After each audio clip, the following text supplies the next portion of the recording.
It's not going to sound this way, but I actually don't mean any shade at all with what I'm about to share with you.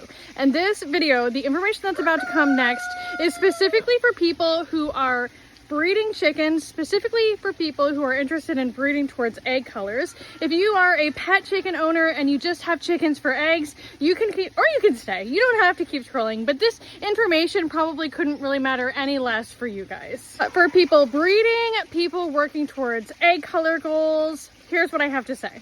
It's important that you learn the term hybrid breed and that you learn what that means right now. Hybrid breeds are when you take two chickens and you breed them together. For example, Cornish crosses are hybrid breeds. I don't even know the two chickens that go into Cornish crosses, but you take two different breeds of chickens and you breed them together, and those offsprings are called Cornish crosses. Your black sex links, your red sex link, those are two different breeds of chickens bred together.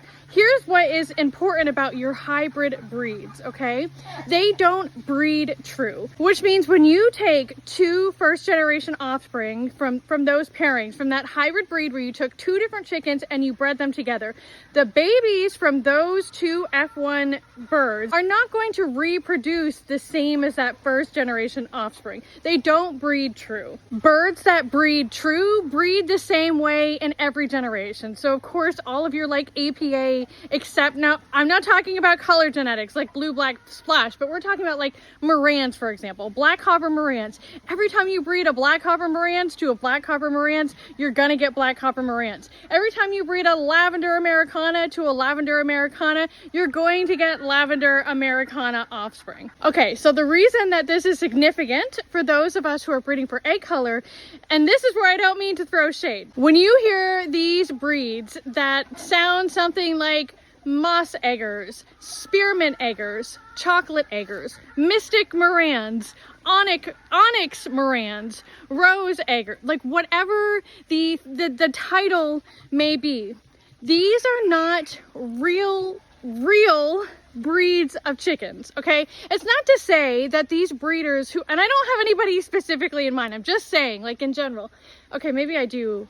No, I'm not, but I didn't make this video with any one person. If I really think about it, I could think of a couple, but that's neither, it doesn't matter. Okay, the point is, the issue is that those birds, who knows how long, how many generations that they have been working with those birds. Now you can, the way that new varieties and new breeds, do you create new breeds? But at least new varieties are created, or like for Isabel Americanas, for example, okay?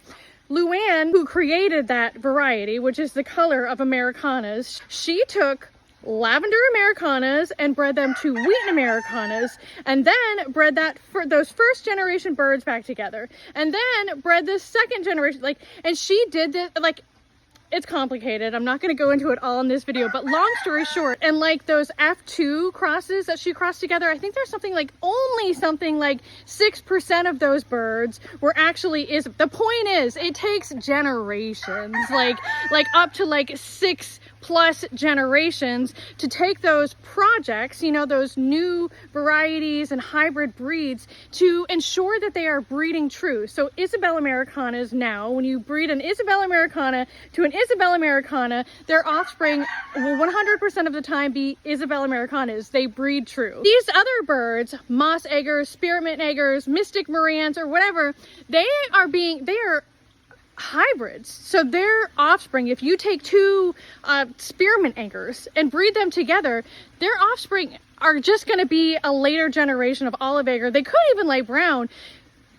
That title is not synonymous with their egg color genetics necessarily. And I'm not saying that those breeders are just breeding all willy-nilly. I'm sure that they have a mindset in who they're pairing together to ensure that title and to like increase the odds of those colors that they're titling the birds as. The point is that next generation, when you breed those birds back together, likely will not produce the same bird that you purchased. I hope this is making sense. So again, like if you have pet chickens and you're just like raising egg layers, this couldn't matter any less. But if you're somebody interested in breeding and you're interested in your egg color genetics and your rainbow egg basket, it would be better to connect with a breeder who can tell you these are the, at least the possibilities of genetics that you can expect in the offspring.